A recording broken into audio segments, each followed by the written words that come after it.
yang bikin isu, yang bikin masalah, plus juga yang melakukan masalah, kita jauhi Pak, hal semacam itulah. Cukup selesai gitu. Nah sekarang kembalikan ya, kama ta'kulun narul hattaba, itu seperti api memakan kayu pelan-pelan. Nah ini kata Nabi, kalau ada orang sholat kemudian mencela orang saja, ya iri pada orang lain, itu bisa macam-macam aspeknya. Kemudian dicela misalnya, itu seketika tukhadhu hadza min hasanati wa hadza min hasanati, dipindahkan pahala sholatnya pada orang yang dicela tadi. Selesai. Anda sekarang sedang taklim, tiba-tiba bicarakan orang lain sampai nulis status misalnya, dia nggak datang hari ini, nggak dapat hidayah misal, itu pahala taklim Anda seketika pindah tuh ke orang itu. Alhamdulillah saya enggak Pak Ustaz, alhamdulillah enggak seperti ibu itu tuh, itu pindah juga, sama gitu.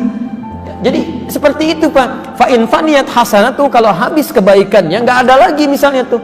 Ya maaf, sudah haji tiba-tiba fitnah, hajinya pindah pada yang difitnah, habis itu.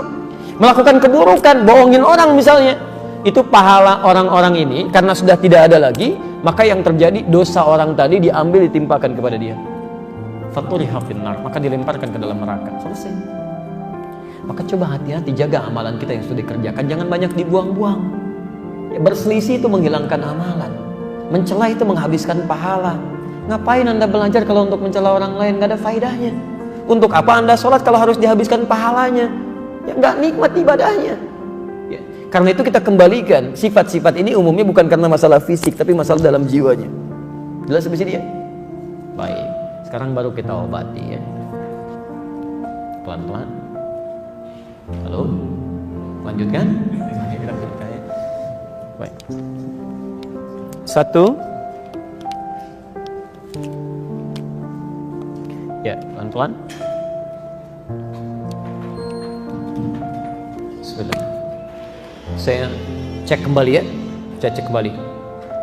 Kalau penyakit kolbu tadi, maaf, berbahaya tidak? Mengandung dosa? Baik. Jika penyakit tidak mengandung dosa, maka sifat pengobatannya seketika, lebih mudah. Cari obat kata Nabi di dokter, obati selesai. Tapi penyakit ini tidak, karena dia mengandung dosa, maka dosa-dosa ini mesti digugurkan terlebih dahulu sebelum penyakitnya hilang dengan rata. Baik, maka rumusnya yuk kita buat. Quran surah Nuh ayat 10. Sekarang kita ganti dengan nama surat ya. Quran surah Nuh ayat 10. Faqultu astaghfiru rabbakum innahu kana ghaffara.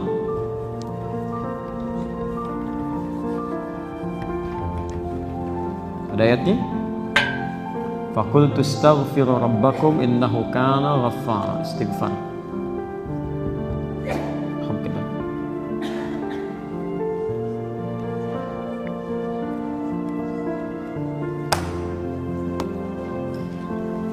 Sudah? Ada ayatnya? Faqultu astaghfiru rabbakum innahu kana ghaffara. Maka aku katakan pada kaumku ya, supaya mereka beristighfar kepada Allah, sungguh Allah Maha Pengampun segala dosa. Perhatikan, umatnya Nabi Nuh saat itu diajak untuk mendekat kepada Allah, beribadah. Ngajaknya bukan sekali dua kali Pak, 950 tahun. 950 tahun. Yang beriman cuma segelintir orang, tapi yang bermasalah pada kolbunya itu luar biasa banyaknya. Bukan masalah fisik, sehat-sehat zaman Nabi Nuh itu, tapi karena hatinya bermasalah. Nuh kamu seperti orang gila, kalau nggak selesai kami lempari. Azab bisa datang, jangan begitu, sekalian aja turunin azabnya sekarang. Jadi banyak hal yang bukan cuma ngajak berdebat, nantang azab Pak. Ketika penyakitnya ada dalam jiwanya disadari oleh Nabi Nuh, maka apa yang pertama kali disadari?